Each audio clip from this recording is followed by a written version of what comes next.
As I predicted, Bitcoin is crashing hard and it has reached the first step of 65,000 and it's dropping below that, just like I've indicated in my past videos. Hi, my name is Raji and I do technical analysis for educational purposes and for fun.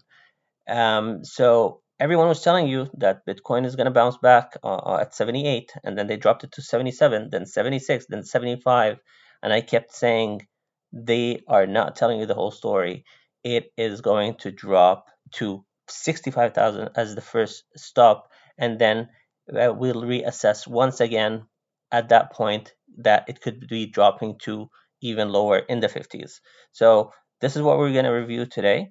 On the 1 hourly chart, we'll notice that the price of Bitcoin is currently at 63,415, and that's below the 5 hour moving average line, which is 65,740, and well below the 50 hour moving average line, which is 72,681.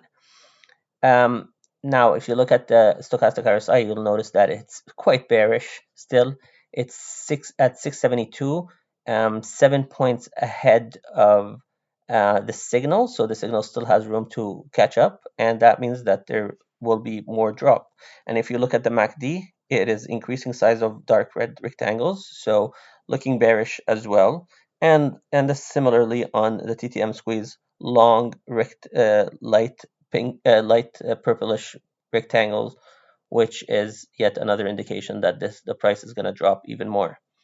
Let's look at the daily chart, and we'll notice that it's bearish right here as well. On the stochastic RSI, 6 points ahead of the signal, and definitely very bearish on the MACD, increasing size of dark red rectangles. Let's assess quickly on the weekly. Very bearish as well. 13 points ahead of the signal on the stochastic RSI and getting wider on the MACD, which is quite bearish. Now you'll notice right here, and it's quite evident that there's a strong support right here around 63, and it is getting closer to the 200 weeks moving average line, which is 58.50. And I believe it's going to test that, and if not more. This is going to act as a very strong support, the 200-week moving average line. Of course, if it breaks through that, then we're going to see new recent lows, support at 50, and then potentially we could see 43. But for now, the real test is the 200 weeks moving average line, which it could probably hit it and bounce back a little bit. But if it still continues to be bearish on the chart, it will break through that. And again, 43 could potentially become in play as well.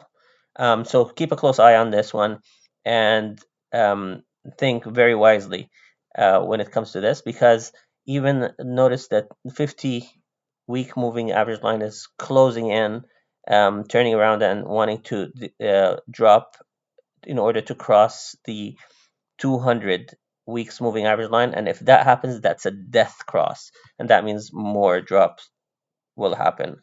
On the monthly, you will see again the stochastic RSI is 3.42 points ahead of the signal, and the MACD is quite bearish as well, and wide open, so increasing size of dark red. Here, the key support is going to be the 50-month moving average line, which is at 56,950. So keep a close eye on that one. So on the monthly, it's 56,950. On the weekly, it is 58,049. So I am going to say that it's probably going to hit the 56,950. And then it might do a bounce, and then we'll keep track of the chart in order to assess the next movement. So very bad day for Bitcoin, as expected. Hope you are grasping what I'm sharing here. And if you do appreciate the video, please give me a thumbs up and subscribe to the channel in order to see more of these videos. Have a great day.